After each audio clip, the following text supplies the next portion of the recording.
A Tarkalian fist slammed down on the desk, rattling the lecture hall. "Humans avoid war out of mercy? Impossible!" Talon shouted, his guttural voice laced with shock and disgust.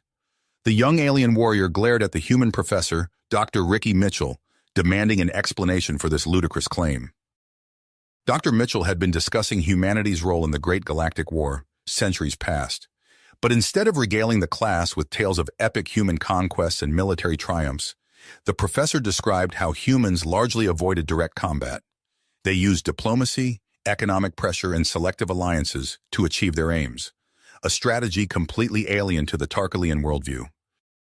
To Talon and his kind, a species' worth was measured in strength of arms and ruthless domination of foes. The notion that humans deliberately held back, that they could have crushed their enemies but chose not to, out of this bizarre concept called mercy, it defied everything Talon knew to be true. If the humans possessed the power to win decisively, why not use it? Murmurs of unease rippled through the lecture hall as Talon confronted Dr. Mitchell. Students from myriad races shifted uncomfortably, their own cultural biases challenged by this fierce clash of ideologies. The human professor attempted to explain the complex ethical reasoning behind humanity's conduct. He spoke of the horrors of Earth's past wars and the desire to seek less destructive paths. He alluded to mankind's great technological prowess, hinting that human restraint came from wisdom, not weakness. But his words fell on deaf ears. Talon rejected these arguments, his worldview too rigid to accommodate such outlandish ideas. As the class ended, the young Tarkalian sat in turmoil, his long-held beliefs shaken to the core. The true nature of strength, the meaning of mercy, everything he once knew with zealous certainty had been cast into doubt, and far more than one student's stubborn convictions hung in the balance. The repercussions of human mercy would send shockwaves across the galaxy, forcing all races to question the very foundations of their civilizations. The future of all sentient life might well hinge upon who was right, the battle-hungry Tarkalian or the merciful humans. Talon burst out of the lecture hall, his mind a tempest of conflicting thoughts and emotions. The very foundations of his beliefs had been shaken by Dr. Mitchell's revelation about human mercy in the Great Galactic War. It couldn't be true. It defied everything Talon had been taught about strength, honor, and the warrior's way. He stormed across the campus grounds, his heavy footfalls pounding out a staccato rhythm of anger and confusion. Talon knew what he had to do: confront the human professors directly and demand answers. Their cowardice could not go unchallenged. The faculty offices loomed ahead, a gleaming edifice of glass and steel. Talon marched inside, ignoring the startled looks from other students and staff. He made his way to the reception desk and fixed the Axari secretary with a smoldering glare. "I need to speak with the human professors. Now!" Talon growled, his voice low and menacing. The secretary, taken aback by Talon's intensity, quickly checked the schedule. "Dr. Mitchell, Dr. Petrovich, and Dr. Gupta are available. They can meet with you in conference room 3. Talon grunted his acknowledgement and stalked off towards the designated room. He burst inside to find the 3 human professors already seated around a large oval table, their expressions calm and expectant. Dr. Mitchell spoke first. "Talon, we thought you might come to see us. Please, have a seat." But Talon remained standing, his posture rigid with almost unchecked fury. "I don't want to sit. I want answers. You claim humans avoided combat in the Great Galactic War out of mercy. That's not strength, that's cowardice. How can you justify such dishonor?" Dr. Petrovich leaned forward, her green eyes intense. "Talon, you must understand, humans had developed technologies during the war that could have utterly destroyed our enemies, but we chose not to use them." "Why not?" Talon demanded. "If you had the power to win, to crush your foes, why hold back?" Dr. Gupta spoke up, his voice soft but firm. "Because we understood the cost, Talon, the catastrophic loss of life on all sides that would result from unleashing our full capabilities. So we sought other paths to victory." Dr. Petrovich nodded. "We focused on diplomacy, economic sanctions, forming alliances with other species. War is not always the answer, Talon. There are other forms of strength." Talon shook his head vehemently. "Strength is the ability to dominate your enemies, to prove your worth in combat. The Tarkalian way is the way of the warrior. And yet, here we are, Dr. Mitchell said softly, centuries later, with a fragile peace holding the galaxy together. A peace won not through conquest, but through cooperation and compromise. Talon fell silent, his anger slowly draining away, replaced by a gnawing uncertainty.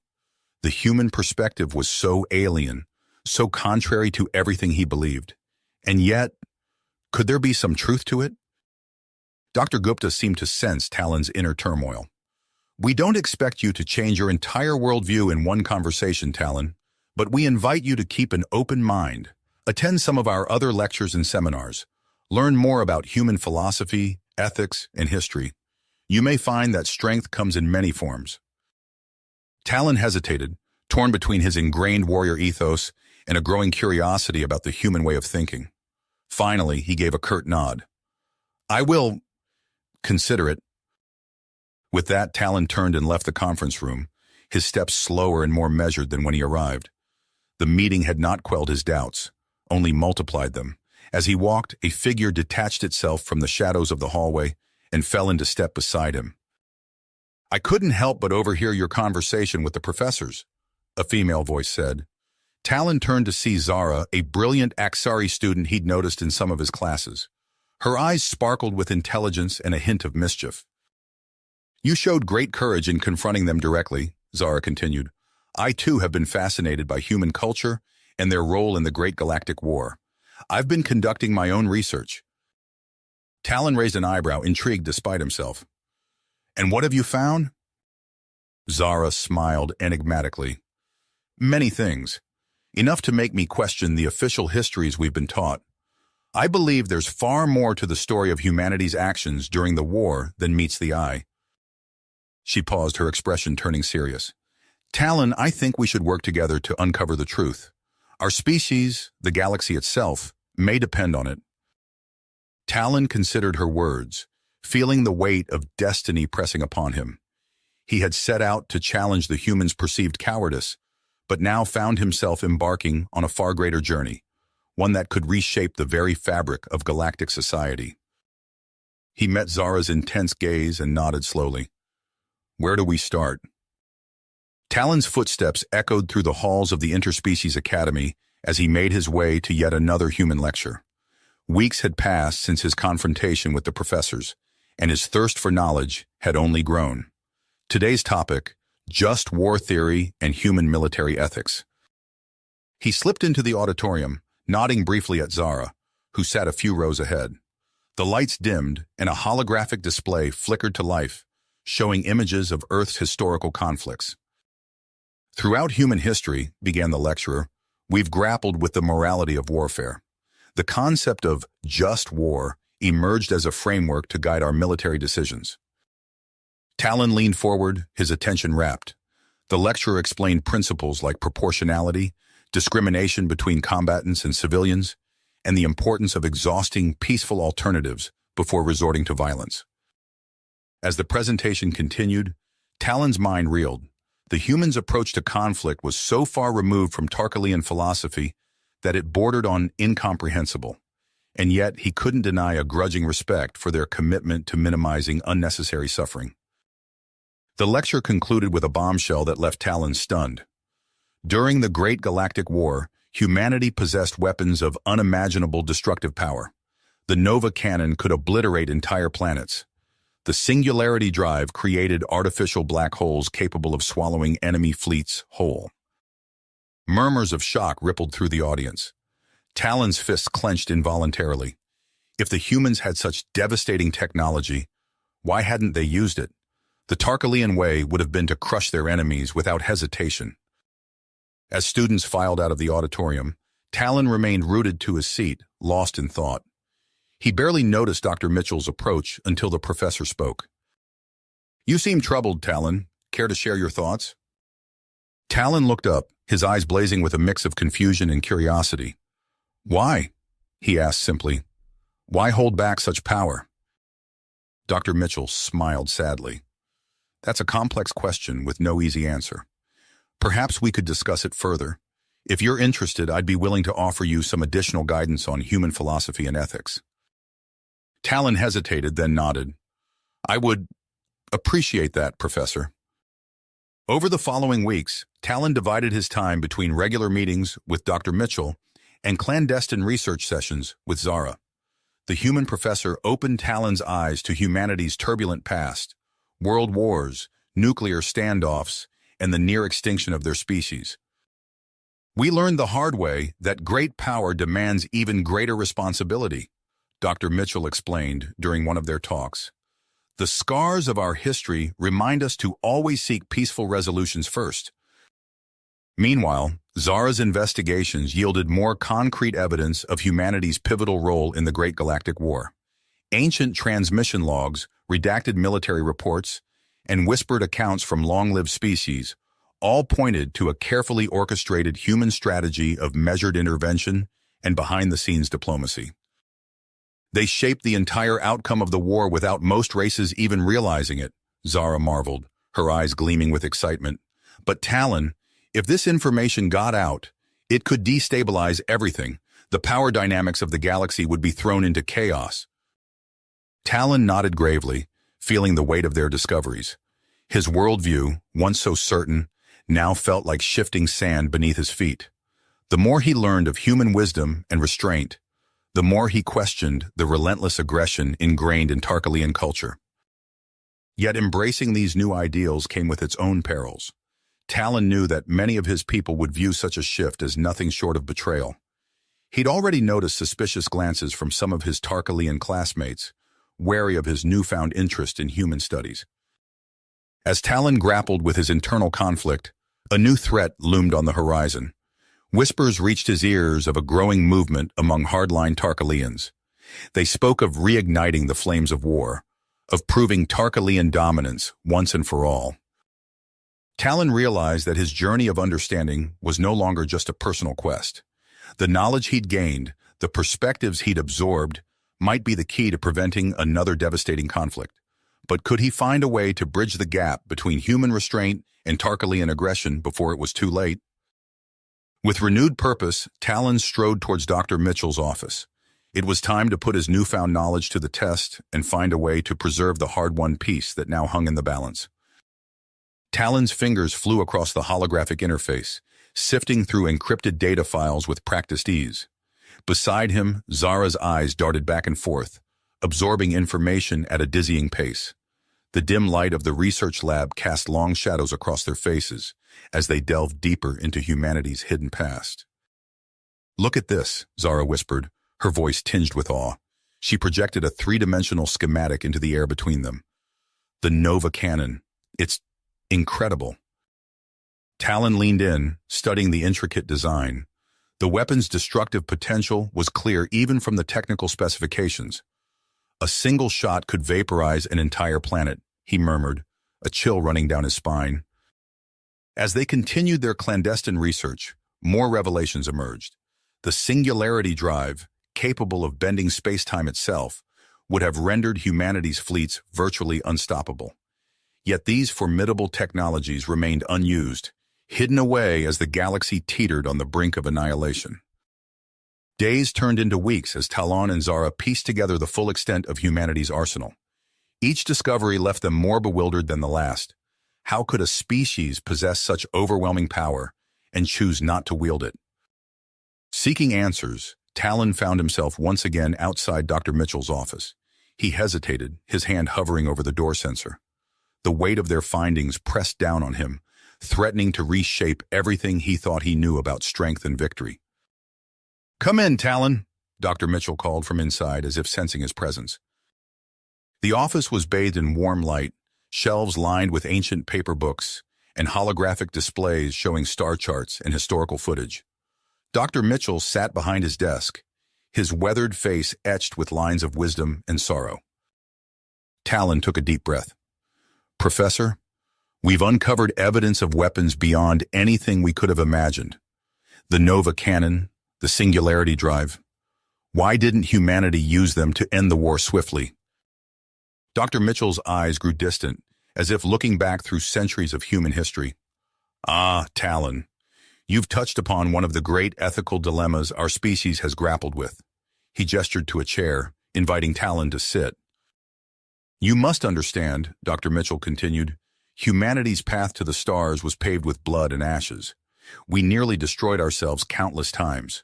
World wars, nuclear arsenals, environmental catastrophes.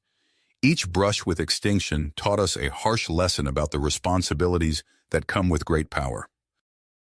Talon listened intently as Dr. Mitchell recounted humanity's tumultuous past. Tales of cities reduced to rubble, of radiation-scarred wastelands, of entire generations lost to senseless conflict. The professor's words painted a vivid picture of a species driven to the brink, only to pull back from the precipice at the last moment. When we finally reached the stars, Dr. Mitchell said, his voice softening, we carried those hard-learned lessons with us. We vowed never again to unleash such devastation, even in the face of our own potential defeat. As Talon absorbed this perspective, his comm unit chimed. A message from Zara flashed across its surface. Urgent, meet me at the library archives, now. Excusing himself, Talon hurried across campus. He found Zara hunched over a terminal, her face pale. I've intercepted communications from a group of Tarkalian extremists, she said without preamble. They're led by Commander Vorak. They're planning something big. Talon's blood ran cold as Zara outlined the intelligence she'd gathered. A faction of his own people, consumed by dreams of domination, was pushing for a return to all-out war.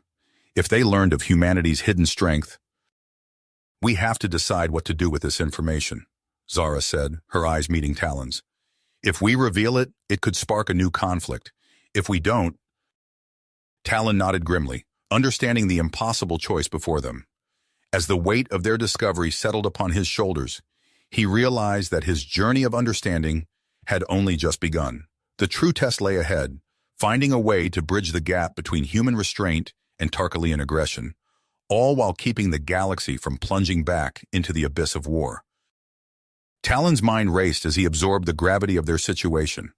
The intercepted communications from Commander Vorak's extremist faction painted a grim picture of escalating tensions among his people.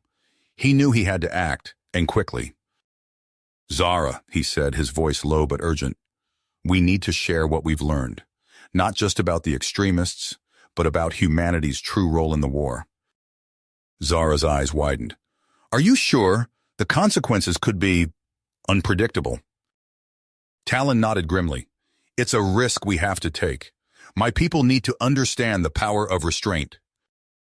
Over the next several days, Talon and Zara worked tirelessly, compiling their research into a comprehensive manifesto. They pored over historical records, technical schematics, and Dr. Mitchell's insights, weaving them into a compelling narrative of human philosophy and technological might. When the document was ready, Talon took a deep breath and approached the Tarkalian Student Council. The meeting room buzzed with tension as he laid out his findings. Krovan, the council's imposing leader, leaned forward, his eyes narrowing. You expect us to believe this human propaganda, that they could have crushed us all, but chose not to? It's not propaganda, Talon insisted, projecting holographic evidence. Look at the Nova Cannon specifications, the Singularity Drive schematics. Our entire fleet could have been... Enough! Krovan smacked his fist on the table. You dishonor our warriors with these lies. The humans were weak, and we would have prevailed given time. Murmurs of agreement rippled through the council. Talon's heart sank as he realized the extent of their willful ignorance. Undeterred, he and Zara enacted their backup plan. That night, they uploaded their manifesto to the Galactic Network, bypassing official channels to reach the Tarkalian public directly. The response was immediate and explosive. Tarkal Prime erupted in heated debates and protests. Holofeeds showed crowds gathering in city squares, some waving banners supporting a new era of diplomacy, others burning effigies of humans and their sympathizers. As tensions rose, an alarming message flashed across Talon's comm unit. It was from Dr. Mitchell, marked urgent. My office, now. Talon and Zara rushed to the professor's quarters, where they found him huddled with other human faculty members. Dr. Mitchell's face was grim as he activated a secure holographic display. We've intercepted this, he said, gesturing to the flickering images. Commander Vorak's forces are mobilizing. They're arming themselves for an assault on pro-human Tarkalian strongholds. The room fell silent as the implications sank in. Civil war loomed on the horizon, threatening to tear Tarkalian society apart. Dr. Mitchell's eyes met Talon's. "We have a plan, but it's risky. We want to send a diplomatic team to Tarkal Prime, with you and Zara at its core." Zara gasped. "You want us to go there? Now?" The professor nodded solemnly. "You'll be accompanied by a contingent of human peacekeepers. We'll demonstrate some of our more impressive capabilities, show your people the power we wield and the restraint with which we use it." Talon's mind reeled at the audacity of the plan. To return home now, in the midst of such chaos, seemed like madness, and yet he recognized the necessity. Only by witnessing humanity's strength firsthand could his people truly understand the lessons he'd learned. "I'll do it," Talon said, his voice steady despite the fear churning in his gut. Zara hesitated, then nodded her agreement. "I'm in too." As they left Dr. Mitchell's office to prepare for their perilous journey, Talon caught sight of Krovan lurking in the shadows of the hallway. The Tarkalian Council leader's face was a mask of conflicting emotions: anger, fear, and perhaps a glimmer of begrudging respect. "You're really going through with this?" Krovan growled. Talon met his gaze unflinchingly. "I am. Will you stand with us or against us?" Krovan's teeth clenched. For a moment, Talon thought he might lash out. Instead, the larger Tarkalian let out a heavy sigh. "I'll ensure the Council doesn't interfere, but don't expect me to support this madness openly." It wasn't much, but it was a start. As Talon and Zara boarded the sleek diplomatic vessel bound for Tarkal Prime, he couldn't shake the feeling that the fate of two worlds, and perhaps the entire galaxy, rested on their shoulders. The sleek diplomatic vessel cut through Tarkal Prime's atmosphere, its hull shimmering as it descended toward the capital city. Talon's hands squeezed the armrests of his seat, nuchals tightening beneath his scaled skin. Beside him, Zara's eyes were fixed on the approaching skyline, her normally composed features tight with apprehension. Dr. Mitchell's voice crackled over the ship's intercom. "We're approaching the landing zone. Brace for a potentially hostile reception." As the ship touched down, Talon could already hear the angry roar of the crowd gathered outside. He took a deep breath, steeling himself for what was to come. The boarding ramp lowered with a hiss, and Talon stepped out into the harsh Tarkalian sunlight. The scene before him was chaos incarnate. Thousands of his fellow Tarkalians packed the spaceport, their faces contorted with rage. At the forefront stood Krav, Commander Vorak's lieutenant, his massive frame dwarfing those around him. "Traitors!" Krav bellowed, pointing an accusing finger at Talon and the human delegation. "You dare bring these weaklings to our homeworld?" Dr. Mitchell stepped forward, hands raised in a placating gesture. "We come in peace, seeking only dialogue and understanding." Krav's laugh was a cruel bark. "Peace? Understanding? You preach cowardice and submission." The crowd surged forward, and Talon felt Zara tense beside him. For a moment, it seemed violence was inevitable. Then a low hum filled the air. Dr. Mitchell activated a device on his wrist, and suddenly the sky above them erupted in light. A massive holographic projection materialized, showing Tarkal Prime suspended in space. As the crowd watched in stunned silence, a beam of unimaginable power lanced out from beyond the planet's orbit. The holographic Tarkal Prime shattered like glass, its fragments scattering into the void. "This," Dr. Mitchell's voice rang out, "is the Nova Cannon, a weapon we chose not to use, even as our own worlds burned." The silence that followed was deafening. Talon saw fear and confusion replace anger on many faces in the crowd. Seizing the moment, Zara stepped forward. "Brothers, sisters," she began, her voice carrying across the suddenly quiet spaceport. "Look upon this power and know that it could have been our fate. Yet here we stand, alive, because humanity chose mercy over vengeance." As Zara spoke, Talon noticed movement at the edge of the crowd. A familiar figure pushed his way through. Krovan, the former student council leader. Flanked by a group of supporters, Krovan raised his voice to join Zara's. "She speaks the truth," Krovan shouted. "I've seen the evidence with my own eyes. We must embrace this chance for true peace, or risk our own destruction." The crowd began to shift, groups breaking away from Krav's loyalists. Talon felt a glimmer of hope, but it was short-lived. Krav's face contorted with fury. "Enough of this deception," he roared. "Strike now, before these humans can—" Krav's words cut off abruptly as one of his own lieutenants, a female Tarkalian named Jara, struck him from behind. In an instant, the spaceport erupted into chaos once more, but this time, the lines of battle had shifted. Talon found himself back-to-back with Zara, fending off Krav's dwindling loyalists as more and more Tarkalians joined their side. The human security detail formed a protective ring around Dr. Mitchell, their non-lethal weapons flashing. As quickly as it had begun, the fighting subsided. Krav lay bound and unconscious, his remaining supporters disarmed or fled. Jara approached Talon, her expression grim but resolute. "I've been working with your allies in secret," she explained. "I couldn't stand by and watch Krav drag us into another senseless war." Talon nodded, gratitude and relief washing over him. He surveyed the scene, injured being tended to, former enemies now standing side by side in shocked silence. The holographic devastation of Tarkal Prime still shimmered overhead, a stark reminder of what they had so narrowly avoided. Dr. Mitchell's hand clasped Talon's shoulder.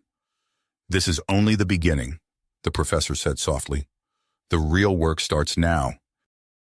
Talon met Zara's eyes across the crowded spaceport. They had won this battle, but the professor was right. Rebuilding trust between their peoples, healing the wounds of war, that would be the true test of everything they had learned. The dust settled on Tarkal Prime, but Talon knew their work had only just begun. As he stood with Zara and Dr. Mitchell, watching the last of Krav's supporters being led away, a new determination crystallized within him. "We need to spread this message," Talon said, his voice low but firm. "Not just here, but to all Tarkalian worlds." Dr. Mitchell nodded, his eyes gleaming with approval. "A galactic tour. Show them what we've accomplished here." Within days, they were aboard a sleek diplomatic vessel, embarking on a journey that would take them to the farthest reaches of Tarkalian space.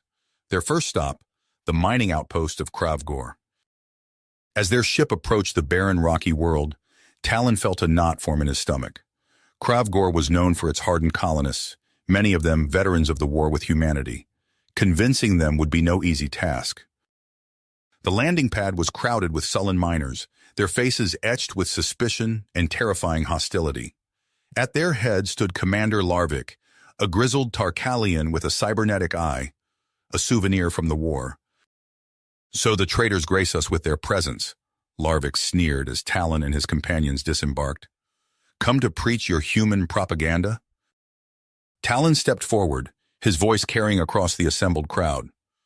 "We come with truth, Commander, the same truth that saved our homeworld from destruction." Larvik's laugh was harsh and bitter. "Truth? I'll show you truth." He turned to the miners, his voice rising to a roar. "These cowards would have us bow to the very humans who slaughtered our brothers and sisters. Will you stand for this?" A rumble of anger rippled through the crowd. Talon saw hands tightening on tools that could easily become weapons. He exchanged a worried glance with Zara. Dr. Mitchell stepped forward, his calm demeanor a stark contrast to the simmering tension. Perhaps a demonstration is in order. With a few taps on his wrist device, the sky above Kravgor lit up with the same holographic display they had shown on Tarkal Prime. The miners watched in stunned silence as the image of their world shattered under the power of the Nova Cannon. "This is the weapon we chose not to use," Dr. Mitchell explained, his voice cutting through the silence. "We had the power to annihilate your entire species. Instead, we sought peace." The crowd's mood shifted, murmurs of confusion and disbelief replacing the earlier hostility. Talon seized the moment, launching into an impassioned speech about the future they could build together, a future of cooperation and shared prosperity. As he spoke, Talon noticed a young miner pushing his way to the front. Unlike his older comrades, his eyes shone with a mix of hope and defiance. "I've heard enough," the young Tarkalian declared, turning to face his fellow miners. I'm Uldor, and I say it's time we stopped clinging to old hatreds. Look at what these humans offer us. A chance to be more than just warriors and conquerors. Larvik sputtered in rage, but Uldor's words had struck a chord. More and more miners nodded in agreement, the atmosphere shifting from hostility to cautious optimism. As they prepared to leave Kravgor, Uldor approached Talon. I want to join you, he said, his voice filled with grit. Let me help spread this message to other young Tarkalians. Talon clasped Uldor's arm, recognizing a kindred spirit. Welcome aboard. Their tour continued, gathering momentum with each world they visited. Uldor proved to be a powerful voice, his raw charisma and first-hand experience swaying many of his peers. But even as hope grew, a shadow loomed. On Earth, preparations for a historic summit were underway, a chance to solidify the fragile peace between humans and Tarkalians. Yet whispers reached them of a splinter group, led by the escaped Karav, plotting to shatter that peace before it could take root. As their ship approached Earth, Talon's comm unit chimed with an urgent message. It was Jara, the double agent who had helped them on Tarkal Prime. Karav plans to strike during the summit, her holographic image warned. You must stop him, or everything we've worked for will be lost. Talon's mind raced as he shared the news with Dr. Mitchell and Zara. They had come so far, inspired so many. Now, with the fate of 2 species hanging in the balance, they faced their greatest challenge yet. The Earth Summit marked a turning point in galactic history. As delegates from both species filed out of the Grand Assembly Hall, Talon caught Zara's eye. A shared look of triumph passed between them, tinged with the weight of responsibility that now rested on their shoulders. Dr. Mitchell approached, his face etched with a mixture of pride and dedication. We've laid the groundwork, he said, his voice low. Now comes the real challenge. In the weeks that followed, Talon found himself at the center of a whirlwind of activity. The concept of a galactic reconstruction corps took shape, evolving from late-night strategy sessions into a tangible reality. Recruitment centers sprang up across Tarkal Prime and its colonies, drawing idealistic young Tarkalians eager to reshape their society's militant image.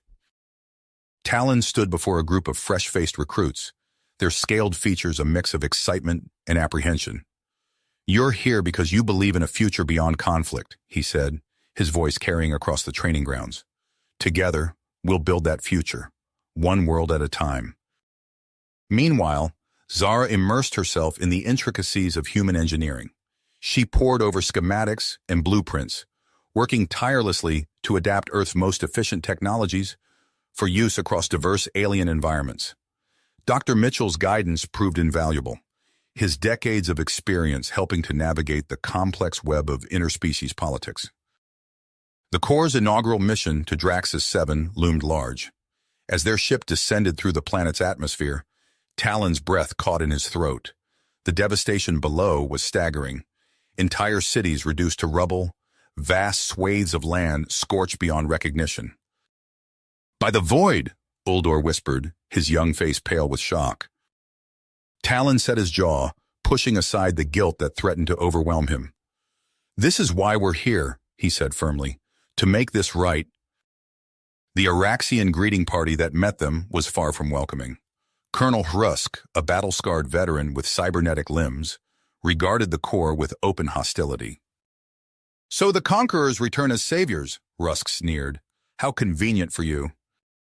Talon stepped forward, meeting the colonel's glare unflinchingly. We're here to work, he said simply. Nothing more, nothing less. Over the following weeks, the Corps threw themselves into the monumental task of rebuilding. Human-designed prefab shelters rose from the ashes, while Tarkalian muscle and ingenuity tackled the challenges of water purification in the contaminated landscape. Slowly, grudgingly, the Araxians began to see the Corps as more than just invaders in a new guise. Talon worked alongside his team, hauling debris and laying foundations. He made a point of sharing meals with the Araxian workers, listening to their stories and learning their customs. It was during one such meal that he overheard a whispered conversation that set alarm bells ringing. Shipment of plasma rifles, hidden in the old mining tunnels. Tarkalian design, but how... Talon's mind raced. He caught Zara's eye across the crowded mess hall, a subtle nod conveying the urgency of the situation. That night, they convened a clandestine meeting with Dr. Mitchell and their most trusted lieutenants. Extremists, Zara confirmed, her face grim as she laid out the evidence she'd gathered. They're trying to sabotage everything we've built here. Talon's fists clenched. We can't let that happen. The plan they devised was daring, perhaps even reckless.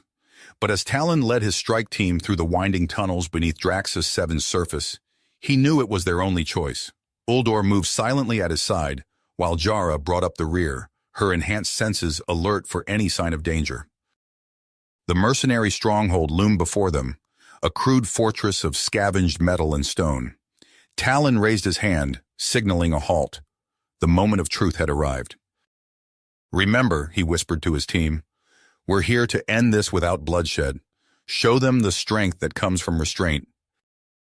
With a deep breath, Talon stepped into the light, ready to face whatever challenges lay ahead in their quest for a truly united galaxy. Talon's team emerged from the tunnels, their non-lethal weapons trained on the mercenary stronghold. The crude fortress loomed before them, a patchwork of scavenged metal and stone. Talon raised his hand, signaling a halt. Remember, he whispered to his team, we're here to end this without bloodshed. Show them the strength that comes from restraint. With a deep breath, Talon stepped into the light. The mercenaries, caught off guard, scrambled for their weapons. But before they could open fire, Uldor activated a device Dr. Mitchell had provided. A high-pitched whine filled the air, and the mercenaries' weapons sputtered and died. Your weapons are useless, Talon called out, his voice steady. We're not here to fight. We're here to offer you a choice. The mercenary leader, a scarred Kelanian, sneered. What choice? Surrender or die? No, Talon replied. A choice to be part of something greater. To build instead of destroy. As Talon spoke, Jara circulated among the mercenaries, distributing holopads showing the core's work on Draxus 7. The images of new cities rising from the ashes, of former enemies working side by side, sparked murmurs of interest. But their mission on Draxus 7, successful as it was, paled in comparison to the challenge that now lay before them. As Talon's team secured the mercenary base, his comm unit chimed with an urgent message from Dr. Mitchell. Talon, we have a situation. The professor's holographic image flickered to life. It's Krisvix. The planet's been occupied by Thokar, a Kelanian warlord. He's amassed a formidable army and is threatening to reignite full-scale war. Talon's fist tight. What's our move? We're initiating Operation Shattered Chains, Dr. Mitchell explained. A series of covert drop operations to infiltrate Krisvix, rally the populace, and take down Thokar's regime from within. Within hours, Talon found himself aboard a stealth transport, surrounded by his elite team. Uldor checked his gear for the 10th time, nervous energy radiating off him in waves. Jar sat in quiet meditation, her enhanced senses already attuned to the mission ahead. As they breached Krisvix's defensive perimeter, Zara's voice crackled over the comm. Remember, our intel suggests Thokar's forces are concentrated in the major cities. Your primary objective is to make contact with local resistance cells and provide them with supplies and tactical support. The transport shuddered as it entered Krisvix's atmosphere. Through the viewports, Talon could see the planet's surface, once lush and green, now scarred by the occupying forces. Dropping in 60 seconds, the pilot announced. Talon looked at his team, meeting each of their eyes in turn. No speeches were necessary. They all knew what was at stake. The drop bay doors opened with a hiss, revealing the nighttime skyline of Krisvix Prime below. Talon took a deep breath, then leapt into the void, his team close behind. As they plummeted towards the city, their stealth suits rendering them nearly invisible, Talon's mind raced with the challenges ahead. They landed silently in an abandoned industrial sector, quickly stowing their chutes and activating their holomaps. Uldor pointed to a blinking indicator. Resistance safe house, half a click north. As they moved through the shadows of the war-torn city, evidence of Thokar's brutal regime was everywhere. Propaganda hollows flickered on building facades, while armed patrols stalked the streets. The few civilians they glimpsed hurried along with downcast eyes, fear etched into their features. They reached the safe house, a nondescript warehouse, without incident. Jara tapped out a complex rhythm on the door, and after a tense moment, it slid open to reveal a group of haggard but determined Krisvixian rebels. "I am Talon of the Galactic Reconstruction Corps," he announced. "We're here to help you liberate your world." The rebel leader, a tall Krisvixian with bioluminescent markings, stepped forward. "I am Vex. We've heard whispers of your core, but many doubted you'd risk coming here. Thokar's grip is iron." "Then it's time we showed him what unity can accomplish," Talon replied, gesturing for his team to unseal their supply crates. "We've brought weapons, medical supplies, and tactical data. But more importantly, we bring hope." As Talon's team began briefing the rebels on their plan, an alarm suddenly blared through the city. Vex's eyes widened in fear. "He knows you're here," the rebel leader gasped. "Thokar's unleashing the Oblivion virus?" Talon's blood ran cold. He'd been briefed on this terrifying bioweapon, capable of wiping out entire populations. His hand flew to his comm unit. "Dr. Mitchell, Thokar's deploying the virus. We need the Genesis protocol now." "Understood." The professor's voice was grim.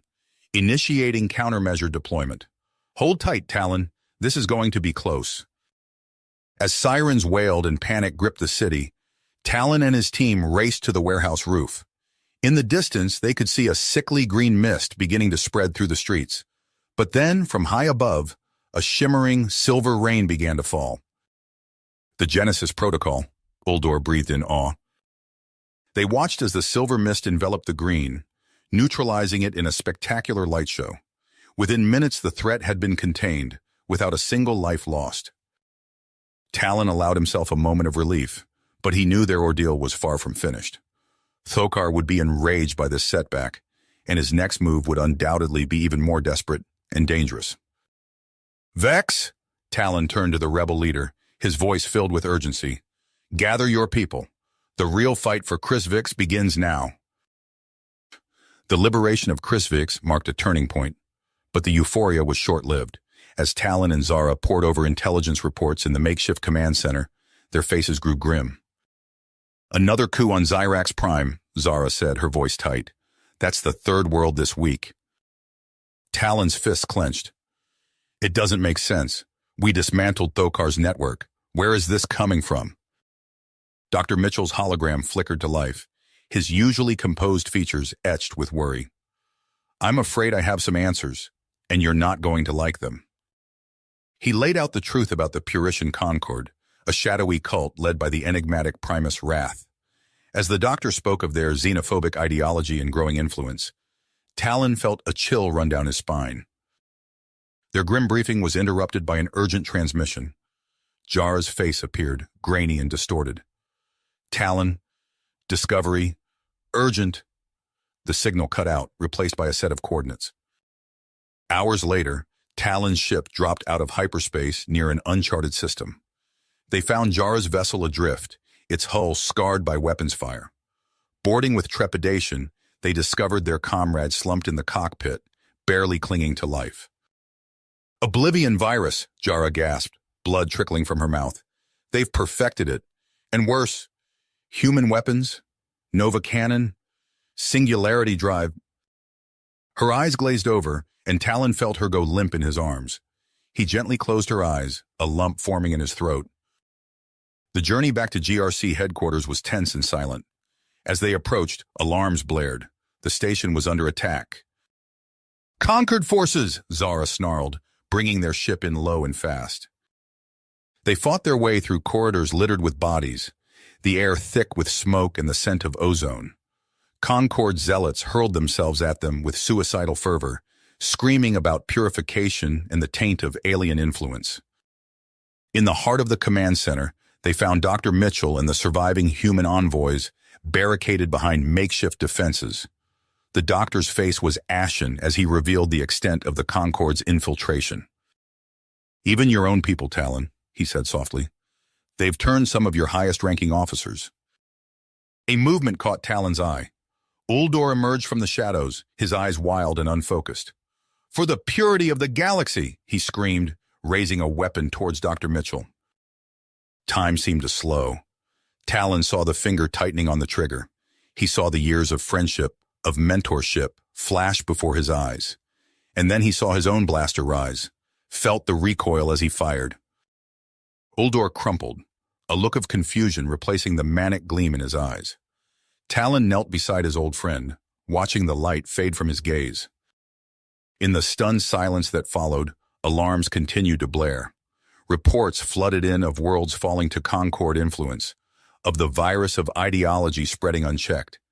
The threat of the perfected Oblivion virus loomed large, along with the terrifying potential of humanity's most destructive technologies in conquered hands. Talon looked at Zara, saw the same conflict raging in her eyes that he felt in his heart. The path of diplomacy and mercy that had brought them this far now seemed woefully inadequate in the face of such implacable hatred. "We need to move," Dr. Mitchell urged. "Our only chance is to strike at the heart of the Concord before they can unleash their full arsenal." Talon nodded grimly, his mind racing. As they prepared for what might be their final mission, he grappled with an impossible choice. Could he remain true to the ideals that had reshaped his world, or would saving the galaxy require embracing the very destruction he had sworn to prevent? The hangar bay doors opened, revealing the stars beyond. Somewhere out there, Primus Wrath and the Purician Concord waited. Talon took a deep breath, knowing that his next decisions would shape the fate of billions. You have reached the end of the story. If you enjoyed this story and want to support us, please leave a like and subscribe to our channel, and for every comment that says 88, I will heart every single one of them. Thank you for your time.